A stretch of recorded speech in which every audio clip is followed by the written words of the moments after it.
Voy a contarte algo que no le he dicho a nadie, algo que llevo guardando desde hace meses como si fuera un secreto que pudiera romperse si lo digo muy fuerte. Se llama Andrés. Y la verdad es que ni siquiera debería haberlo conocido, porque el día que nos conocimos yo iba a cancelar, tenía mil excusas listas, estaba cansado y de mal humor y lo último que quería era ir a esa exposición de fotografía a la que mi compañero de trabajo me había estado invitando durante 3 semanas seguidas. Pero fui. No sé por qué fui. Quizás porque una parte de mí sabía que si me quedaba en casa iba a pasar la noche mirando el techo pensando en todo lo que no estaba bien en mi vida.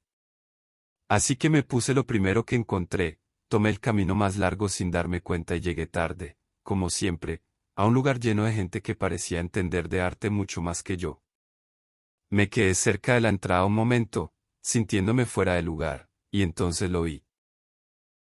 Estaba parado frente a una fotografía en blanco y negro, con los brazos cruzados y la cabeza ligeramente ladeada, mirando la imagen con una concentración que parecía no tener nada que ver con el ruido de la sala.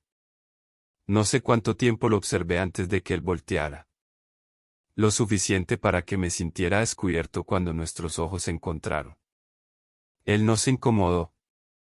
Solo asintió levemente, como saludando, y volvió a mirar la fotografía.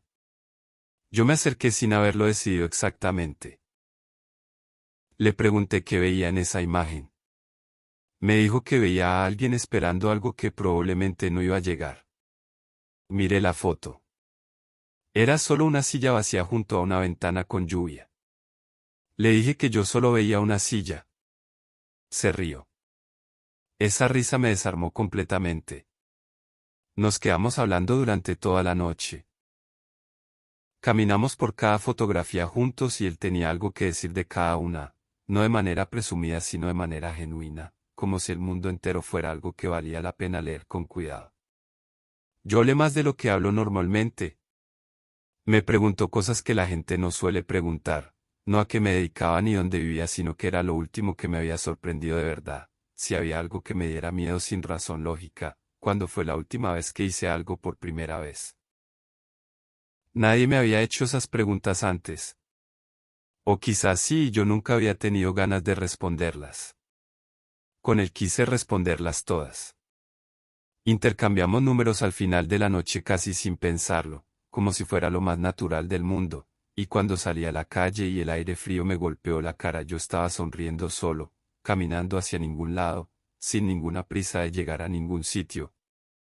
Los mensajes empezaron esa misma noche. Primero algo corto, un chiste sobre la silla de la fotografía, y después otro mensaje y otro, y antes de darme cuenta eran las 2 de la mañana y los dos seguíamos despiertos escribiéndonos cosas que se sentían importantes aunque fueran pequeñas. Así fueron los días que siguieron. Mensajes de mañana, mensajes de noche, audios largos cuando ninguno tenía tiempo de escribir, llamadas que empezaban con un tema concreto y terminaban en conversaciones que no sé cómo clasificar. Nos volvimos a ver una semana después. Luego otra vez. Luego las reuniones dejaron de necesitar pretexto y simplemente pasaban, como si el tiempo entre las dos ciudades que habitábamos por separado fuera solo un inconveniente menor. Había algo en el que me resultaba imposible de ignorar y también imposible de nombrar bien. No era solo que me gustara, aunque eso era innegable y se me hacía cada vez más difícil de disimular. Era que en su presencia yo me sentía más yo mismo que en ningún otro lado. Sin esfuerzo, sin actuación, sin esa sensación constante de estar ocupando un espacio que no me correspondía del todo. Él me veía de una manera que yo no estaba acostumbrado a ser visto. Una tarde estábamos sentados en un parque que no tiene nombre en ningún mapa oficial porque solo existe en la versión del mundo que construimos juntos, y Andrés estaba leyendo algo en voz alta de un libro que había traído, y yo no estaba escuchando las palabras sino su voz, el ritmo de su voz, la forma en que respiraba entre una oración y la siguiente. En un momento levantó la vista y me atrapó mirándolo. No dije nada. Él tampoco cerró el libro enseguida sino que me sostuvo la mirada unos segundos, con esa calma suya que siempre me ha parecido algo sobrehumano, y luego cerró el libro despacio y preguntó en qué estaba pensando. Le dije que en nada. Me dijo que no le parecía verdad. Tenía razón, pero no estaba listo todavía. Esa noche me quedé pensando en lo que no le había dicho. En todo lo que llevaba semanas sin decirle. En cómo cada vez que estábamos juntos había un momento, solo uno, en que el mundo se achicaba hasta tener exactamente el tamaño de los dos y yo sentía que estaba a punto de decir algo que lo cambiaría todo, y luego pasaba el momento y yo me callaba y el mundo volvía a su tamaño normal. El miedo no era el rechazo exactamente, aunque eso también estaba. El miedo era perder lo que ya teníamos y lo que había del otro lado no era lo mismo. Una noche que llovía, en un café que inventamos entre los dos porque ninguno de los lugares reales nos parecía suficientemente nuestro, Andrés me dijo que tenía algo que contarme. Pedí otro café para tener algo en que poner los ojos. Me dijo que llevaba un tiempo sintiendo algo que no sabía muy bien cómo decir. Le dije que siguiera. Me dijo que cuando no estaba conmigo pensaba en cuando íbamos a vernos de nuevo, que cuando estábamos juntos no quería que se acabara, que había cosas que le pasaban durante el día y su primer instinto era contármelas a mí antes que a nadie. Me quedé quieto. El corazón me iba muy rápido, pero por fuera yo debía parecer tranquilo porque he tenido mucha práctica escondiéndolo todo. Le pregunté por qué me contaba eso. Me miró fijo y dijo que porque creía que yo entendería. Y entendí. Claro que entendí. Le dije que a mí me pasaba lo mismo. No de esa manera dramática de las películas, sino suave, tranquilo, casi en voz baja, como si estuviéramos hablando del clima, aunque los dos sabíamos perfectamente que no estábamos hablando del clima. Hubo un silencio largo. Afuera seguía lloviendo.